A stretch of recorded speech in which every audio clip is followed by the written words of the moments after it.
అంటే మా ప్రతి ఇమోషన్కి రిప్రజెంటేటివ్ అండి మీరు. పొద్దున లేచిన దగ్గర నుంచి గుడ్ మార్నింగ్ పెట్టాలంటే మీరే, గుడ్ నైట్ పెట్టాలంటే మీరే, బాధ వస్తే మీరే, ప్రేమ పుడితే మీరే. సో ఆ బ్రహ్మానందం గారిని మాట్లాడవలసిందిగా రిక్వెస్ట్ చేస్తున్నాం. నిన్ననే ఎవరితో మేము చూశాను, బ్రహ్మానందం గారి ఫోటో బిల్డింగ్ ముందర పెట్టారు. ఎదురుగా కూర్చున్న వాళ్ళ కంటే ఇక్కడ కూర్చున్న వాళ్ళు ఎక్కువ మంది ఉన్నట్టున్నారు. సరే, ఉత్సవం సినిమా పేరు, దర్శకుడు అర్జున్ సాయి. ఇక్కడ ముఖ్యంగా నేను ఈ ఫంక్షన్కి రావడానికి ప్రథమమైన కారణం ఏంటంటే, నాకు నటులన్నా, నట జీవితం అన్నా, నట జీవితం తెర వెనుక పడుతున్నటువంటి నటుల కష్టాలన్నా ఎక్కడో చిన్న అటాచ్మెంట్ అండ్ ఎమోషనల్ ఫీలింగ్.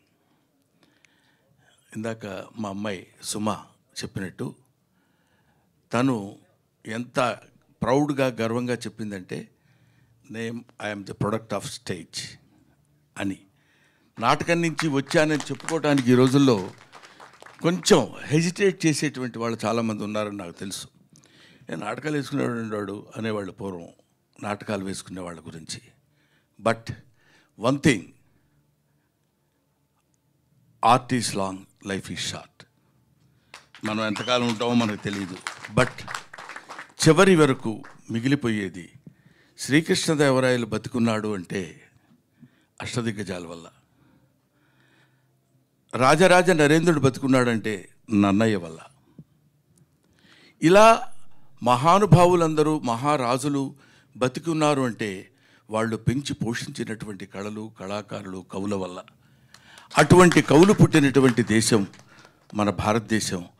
అటువంటి కవులు, కళాకారులు ఉన్నటువంటి దేశం మన దేశం. కాబట్టి ఈ దేశంలో ఉన్నటువంటి కళాకారుల యొక్క జీవితాల గురించి ఇందాక సురభి నాటక పరిషత్తు గురించి చెప్పారు.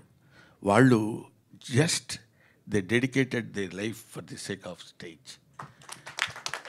రంగస్థలం కోసం, రంగస్థలం మీదనే తండ్రి కొడుకులు వాళ్ళే, రాముడు రావణాసురుడు వాళ్ళే, అన్ని రకాలైనటువంటి విభిన్నమైన పాత్రల్ని పోషించి అలా అలా అలా చేతిలో పట్టుకుని ఆ వెలిగిపోతున్నట్టు ఆరిపోవటానికి సిద్ధంగా ఉన్నటువంటి రంగస్థలాన్ని ఇవాల్టి వరకు వెలిగిస్తూనే ఉన్నటువంటి ఆ మహనీయ కళాకారుల యొక్క హృదయాలకి శిరస్సు వంచి పాదాభివందన చేస్తున్నాను. అది కళాకారుల వరకు సంబంధించింది. ఇందాక మిత్రుడు లక్ష్మీ భూపాల్ చెప్తూ ఒక మాట అన్నారు. రంగస్థలం, రంగమార్తాండ సినిమాలో చాలా బాగా యాక్ట్ చేశారు బ్రహ్మానందం గారు అంటూ ఒక మాట చిన్నది యథాలాపంగా వదిలేశారు ఆయన. ఏంటంటే, ప్రకాష్ రాజ్ గారి కంటే కూడా బాగా యాక్ట్ చేశారు అని. అది నేను దాన్ని మెన్షన్ చేయకపోతే దాన్ని నేను అంగీకరించినట్టు అవుతుంది. Prakash Raj is a Born artist. అంతటి మహానటుడు అతను. నటుడుగా అంతటి ఉన్నత శిఖరాలను అందుకున్నటువంటి, అతనిలో ఉన్నటువంటి ప్రతి అణువు యాక్ట్ చేయగలిగినటువంటి కెపాసిటీ ఉన్నటువంటి మనిషి, ఆర్టిస్ట్. అటువంటిది వాళ్ళతో పోలిక కాదు. నేను ఇది జెన్యూన్గా చెప్తున్న మాట, ఏదో మొడెస్టీగా చాలా మంచివాడిని అనిపించుకోవటం చెప్పే మాట కానే కాదు. రంగస్థలం సాక్షిగా చెప్తున్నాను. ఆ రోజు ఒక కృష్ణవంశీ కానీ, ఒక ప్రకాష్ రాజ్ లాంటి వాళ్ళిద్దరూ నన్ను ఎన్నుకుని నా దగ్గరికి రావడం, అది నా గొప్పతనం కాదు, వాళ్ళ సంస్కారం. వీడి దగ్గర ఈ టాలెంట్ ఉంది అని వాడిని పట్టుకుని తీసుకొచ్చి నన్ను అలా పెట్టి మౌల్డ్ చేసి చూపించినటువంటి విధానంలో, అఫ్కోర్స్ అలా అని నేను చేతగానే ఆర్టిస్ట్నే కాదు, I got my own talent as an artist. కానీ దాన్ని పైకి ఎలివేట్ చూపించగలిగినటువంటి వాళ్ళు. ఈ రంగమార్తాండ అనేటువంటి సినిమా విషయం ఇప్పుడు అప్రస్తుతమైన ఎందుకు చెప్పాల్సి వస్తుందంటే, రంగమార్తాండ గురించి, ఈ సినిమా అంతా రంగస్థలం గురించే. రంగస్థలంలో ఒక్కొక్కటి ఆలోచిస్తుంటే ఎంతమంది కళాకారులు మధ్యాహ్నం గబగబా ఇక్కడొక నాటకంలో ఒక వేషం వేసి, మళ్ళీ 10 గంటల నుంచి బయలుదేరి ఇంకో చోటుకి వెళ్ళి ఇంకో పరిషత్తులో నాటకం వేసి, అక్కడి నుంచి లారీలు పట్టుకుని వెళ్ళిపోయి నాటకాలు వేసినటువంటి ఇంతటి, ఇప్పుడు మనం స్వతంత్రం వచ్చింది ఆగస్టు 15 అనుకుంటాం. స్వతంత్రం ఎక్కడొచ్చిందంటే ఎంతోమంది త్యాగధనుల యొక్క దీన్ని సమాధి మీద నుంచి పుట్టినటువంటి అద్భుతమైన వృక్షాలు ఇవాళ మన స్వాతంత్రం. అలాగే ఈ రంగస్థలం మీద ఎంతోమంది కళాకారులు పుట్టారు పోయారు. కానీ ఈ రంగస్థలం మీద ఉన్నటువంటి కళాకారుని బతికించేటువంటి శక్తి ఒక్క కళాకారుడికి మాత్రమే ఉంది. వాళ్ళది తెలుసుకుని ఇదిగో తమ్ముడు ఎల్బి శ్రీరామ్, ఈయన నన్ను ఎవరు చూస్తారు, ఎంత డబ్బు వస్తుంది, ఎంత ఆదాయం వస్తుంది, నేనేం చేయాలి, ఏం చేయకూడదు, దీనివల్ల ఉపయోగం ఏంటి అనేది లేదు. ఏదైనా చిత్తశుద్ధిగా తను నమ్మినటువంటి సిద్ధాంతాన్ని చక్కగా అమలు చేయడానికి నిరంతరం కృషి చేసేటువంటి ఒక అల్పజీవి నా తమ్ముడు. ఇవాటి వరకు ఎందుకు అట్లా ఉన్నాడంటే, అందుకే ఇప్పుడు ఈ చప్పట్లు కొడితే వినపడుతుంది. భవనపాటి కామేశ్వరరావు గారు చెప్తారు కీర్తిశేషుల నాటకంలో, ఆ చప్పట్లే కదరా ఆకలిగా ఉన్న కళాజీవికి పంచపక్ష ప్రమాణాలు. ఆ కళాకారు పంచపక్ష ప్రమాణాలు ఆ చప్పట్లే కదరా కళాకారుని విర్రెత్తింపచేసే ఏకైక సంఘటన. ఆ చప్పట్ల ముందు కరిగిపోకుండా ఎలారా నిలబడటం అంటాడు. అది ఇక్కడ కూర్చుని ఇంటికి వెళ్తే ఫుడ్ ఉందా లేదా, బాధ, కష్టం, ఆ సుఖం, ఆ తాగుడా, ఇదన్నీ పక్కన పెట్టేసి అక్కడ కూర్చున్నటువంటి ఆ చివరి ఆ ప్రేక్షకుడి నుంచి ఈ ప్రేక్షకుడి వారి చేత వాళ్ళ చప్పట్లు కరతాళ ధ్వనులు వినపడుతుంటే పొందేటువంటి ఆనందం అనిర్వచనీయం. దాన్ని ఎవరూ చెప్పడానికి వీల్లేదు, చేయటానికి వీల్లేదు. అంతటి మహనీయమైనటువంటి శక్తి సంపద కలిగినటువంటిది ఆర్ట్. అది ఆర్ట్. చాలామంది ఏమనుకుంటారంటే ఆర్ట్ అంటే ఏదో కళ అని, ఫైన్ ఆర్ట్స్ అంటే లలిత కళలు అని, లలితములైన కళలు అని, అంటే ఫైన్ ఆర్ట్స్ మృదువైన కళలు అని అనుకుంటారు. కాదు, లలితా గాయత్రి యొక్క అంశ చేత పొందబడినటువంటి కళలు లలిత కళలు. ఇది అందరికీ రావు, ప్రతివాడు నటించాలంటే కుదరదు. అది కొంతమందికి మాత్రమే. మా అమ్మాయి సుమ ఉంది. సుమ ఈరోజు అదే మాట్లాడితే ఏదో మలయాళం నుంచి వచ్చింది ఎన్నో, లేకపోతే ఇంకో చోట నుంచి అని కాదు.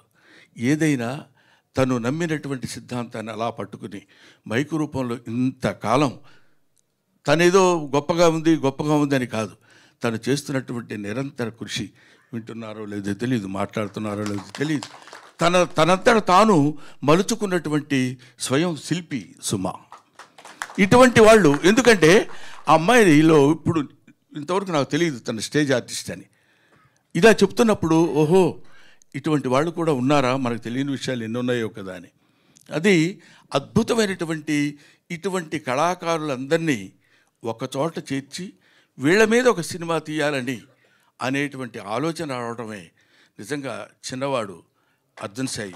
వారికి నేను సిన్సియర్గా బాటమ్ ఆఫ్ మై హార్ట్, నా హృదయాంతరాల నుంచి అతన్ని అభినందిస్తున్నాను. ఎందుకంటే ఇందాక రైటర్ చెప్పారు, ఇక్కడ ఇలాంటి సినిమాలు ఎన్నుకోవాలంటే దానికి కొంచెం దమ్ము కావాలి, దానికి ఇది చెప్తూనే అట్రాక్ట్ చేయగలిగినటువంటి, అంటే మళ్ళీ సినిమాటిక్గా కావాల్సినటువంటివన్నీ డీల్ చేయటం. ఇందాక మా ఏం రత్నమ్మ గారు చెప్పారు. ఏం రత్నమ్మ గారు అంటే ఆ రోజుల్లో ఆయన వస్తున్నా అంటే దడదళ్ళాడిపోయేవాళ్ళం. ఆయన సినిమా ఏంటంటే అది మన ప్రకాష్ రాజు, మేము సంకల్పం సినిమాలో ప్రకాష్ రాజ్ మొట్టమొదటిసారి ఎంట్రీ, ఆ తర్వాత నా ఎంట్రీ. అంటే ఇంచుమించు ఇద్దరం అప్పుడప్పుడే సినిమా ఇంట్రెస్ట్లోకి వచ్చిన వాళ్ళం. ప్రకాష్ రాజ్ ఆ సినిమాలో ఇంట్రడ్యూస్ చేశాడు ఆయన. అలా కనపడుతున్నాడని మామూలుడు కాదు, ఒక మాటలో చెప్పాలంటే పొట్టోళ్ళు తక్కువోళ్ళు కాదు. కాబట్టి అటువంటి అలాగా ఉన్నటువంటి వ్యక్తుల్లో వీళ్ళల్లో ఉన్నటువంటి ఒక ప్రకాష్ రాజ్, వాడిలో ఉన్న జీల్, వాళ్ళందరినీ పట్టుకుని ఎలా మేనేజ్ చేసుకొచ్చాడు అనేది ఊరికి అందరికి కలిపి ఇంటికి భోజనాన్ని పిలిచి భోజనం పెట్టి పంపించే లోపే గిలగిల్లాడిపోతాం. అటువంటిది ఒక సినిమా అనేటువంటి మహాయజ్ఞాన్ని, దాన్ని ఈ సినిమా అంటే మీకు ఎలా ఉంటుందో మీకు తెలుసు, నాకు తెలుసు, ప్రత్యేకంగా చెప్పాల్సిన అవసరం లేదు. ఇంతమంది నటీనటులను ఒక చోట చేర్చి వాళ్ళందరి మనోభావాలు ఎలా ఉంటాయో కనుక్కోగలిగినటువంటి వాడు అర్జున్ సాయి. అలా పట్టుకుని వాళ్ళందరినీ తీసుకొచ్చి, నేను ఒక్కడనే ఈ సినిమాలో బహుశా ఈ విగ్గులు లేకుండా ఉన్నాడు నేనే అనుకుంటా. న్యాచురల్ కాదు, అదేదో చెవులు ఊదాడు, అర్థం కాలేదు. నేను కూడా అర్థమైనట్టు యాక్ట్ చేయాలి. అది ఈ తర్వాత సినిమా అంతా అయిపోయింది కదా, రిలీజ్ రెడీగా ఉంది కదా, మొన్న వచ్చాడు ఇంటికి. ఎస్వి రంగారావు గారు గెటప్ ఉందండి, అదొక్కటి గురుగారు అంటాడు. ఆ ఫేస్ చూడగానే కుదరదు అనాలనిపించదు. అలా పడిపోతాం, మనకు తెలియకుండానే పడతాం. అలా పడేశాడు ఇంతమంది ఆర్టిస్టుల్ని, ఇంత పెద్ద పెద్ద టెక్నీషియన్స్. అంటే మామూలు విషయం కదా. ఒక అనూప్ రూబెన్స్ కానీ, తర్వాత మన గౌతమ్ ఎవరు రసూల్ ఎల్లోరా, అవి చూస్తుంటేనే ఒక అద్భుతమైనటువంటి వాళ్ళందరినీ పట్టుకుని ఇతనైనా ఇవన్నీ చేయించింది అనే అనుమానం మనకు కలిగే విధంగా ఒక అద్భుతమైన సినిమా తీశాడు. ఇది నిజంగా ఉత్సవమే. ఇది ఇలాంటి సినిమాలు బతకాలి, ఇలాంటి సినిమాలను మనం బతికించాలి అనేటువంటి అభిప్రాయంతో, ముఖ్యంగా నేను ఈ మధ్య మెడిటేటివ్ ప్రిన్సిపల్, ప్రతి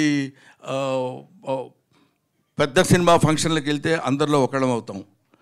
ఇలాంటి వాళ్ళకి మనం ఉపయోగపడితే, కళాకారుడిగా నేను ఏదో కొన్ని సంవత్సరాలు చేశాను, కొన్ని గొప్ప గొప్పవన్నీ చేసుకున్నాం. మీ అందరి దయ వల్ల నాకు మంచి పేరు వచ్చింది, మంచి కీర్తి వచ్చింది. ఆ విధంగా మంచి ఆనందకరమైనటువంటి ఆర్థిక పరంగా హ్యాపీగా ఉన్నాను. But I should be useful to the youngsters like you. మీలాంటి కుర్రాళ్ళకు ఉపయోగపడాలనే అభిప్రాయంతో మనవాడు పిలవగానే, అంటే కొంచెం గొప్పగా చెప్పాలంటే నిన్ననే బెహరీన్ నుంచి వచ్చాను, అయినా సరే నేను ఇక్కడికి వచ్చానంటే నేను ఎంత గొప్పవాడినో మీరు ఆలోచించండి అని చెప్పాల్సిన పరిస్థితి కాకుండా, అతను రాత్రి 11:30, 12 గంటలకు వస్తే, గురువుగారు అది చిన్న అదని applying voice, commanding voice, begging voice, Jabardasth voice తెలీదు. నేను చెప్తాను, ఇమిటేట్ చేసి మీరు వినండి. గురువుగారు ఎవరు? నేను గురుజీ అని. నన్ను మర్చిపోయారా మీరు? ఒక ప్రియురాలు ప్రియుడితో అంటే చూడండి, నన్ను మర్చిపోయారా మీరు? ఇంకెందుకు ఈ లైఫ్, నా జీవితానికి ఇది ఎందుకు అన్నట్టు. అంటే ఎవరు? మళ్ళీ నిద్రలో ఉంటాం 12:30, 1 గంట, అప్పుడు పొద్దున్నే చెప్పడానికి, గుర్తు చేయడానికి. అవునమ్మా, నేను అర్జున్ చెప్పమ్మా. ఏం లేదు గురించి, రేపే మంది ఒకసారి మీకు గుర్తు పడుకున్నట్టున్నారు మీరు. నేను అర్ధరాత్రి పూట లేచి అటు ఇటు తిరుగుతుంటాం రోడ్ల మీద. అనుకోబోదు చెప్పండి అని మీరు బాగా డిస్టర్బ్ చేసినట్టున్నారు, ఏమనుకోవద్దండి అని చెప్పి డిస్టర్బ్ చేయాల్సినంత చేసి, ఆ తర్వాత అంటే అది మాకు కందుకూరు వీరేశలింగం గారు ఏదో దీనిలో చెప్తూ, దెబ్బ తగిలితే ఎవడన్నా కొరడాతో కొట్టాడు అనుకోండి, చర్రమ రియాక్ట్ అయిపోతాం. ఏంట్రా అంటే కొడుతున్నావు ఏంటి అని గట్టిగా అడగగలం. ఓ అమ్మాయి వెళ్తున్నప్పుడు జడ అలా తగిలి వెళ్ళిపోయింది అనుకోండి, దెబ్బ తగులుద్ది కానీ అది అర్జున్ సాయి. సో ఇటువంటి అద్భుతమైనటువంటి కళాకారుల యొక్క జీవితాల గురించి చెప్పి, ఆ జీవితాల్లో ఉన్నటువంటి విషయాలన్నింటినీ నిజంగా ఒక్కొక్కళ్ళు అద్భుతమైనటువంటి నటన ప్రదర్శించారు. It is going to become super duper hit. ఇవాళ నేను చెప్తున్నాను, మీరు నోట్ చేసుకోండి. ఎందుకంటే విభిన్నమైనటువంటి కథల్ని, వైవిధ్యమైనటువంటి కథల్ని ఆదరించేటువంటి రోజులు ఇవాళ వచ్చాయి. కాబట్టి అటువంటి స్థితి ముందు ఆయువు పట్టైనటువంటి, బేస్మెంట్ అయినటువంటి భూదేవి లాంటిది మన రంగస్థలం. కాబట్టి దాన్ని మీరు తప్పకుండా ఆదరించాలని, మీరందరూ ఆదరించే నటుడిగా నేను మనస్ఫూర్తిగా కోరుకుంటున్నాను. అది ఆ తర్వాత ఇక్కడ ఉన్న వాళ్ళందరికీ, హీరో నా గురించి ఏం చెప్పలేదు ఏంటంటే, పెద్ద తెలియదు నీ గురించి నాకు, అందుకని నేను ఎక్కువ చెప్పలేదు, ఏమనుకోవద్దు. బట్ హీరో లుకింగ్, హీరో అనకూడదా? అనొచ్చు కదా. హీరో అంటే దిలీప్ సార్ అంటున్నాడు. దిలీప్ అంటే నా ఫ్రెండ్ అనుకుంటారయ్యా, హీరో కాదు. ఇప్పుడు రవి గారు ఉన్నాడు అనుకో, మామూలే మా ఫ్రెండ్ అని, మిస్టర్ రవి అని లేకపోతే అనొచ్చు. గబుక్కున హీరో గారంటే ఆ స్టేటస్ వేరు, ఆ పద్ధతి వేరు. గబుక్కున దిలీప్ వెరీ గుడ్, బాగా చేసేవా, నువ్వు పైకి వస్తావు అని ఇదంతా బోధాన వేసుకుని లేనిపోయింది అనవసరంగా మాట్లాడటం తప్పు అవుద్ది.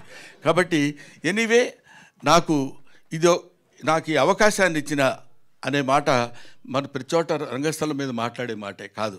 నిజంగా నాకు ఈ రంగస్థలం గురించి, ఈ ఉత్సవం గురించి, ప్రతి దానికి అతను తీసుకున్నటువంటి శ్రద్ధ గురించి, దర్శకుడు పడినటువంటి కష్టం గురించి మాట్లాడటం కోసమే నేను ఇక్కడికి వచ్చాను. ఇది నాకు ఒక అవకాశం కింద భావించాను. Thank you very very very much. Thanks a lot.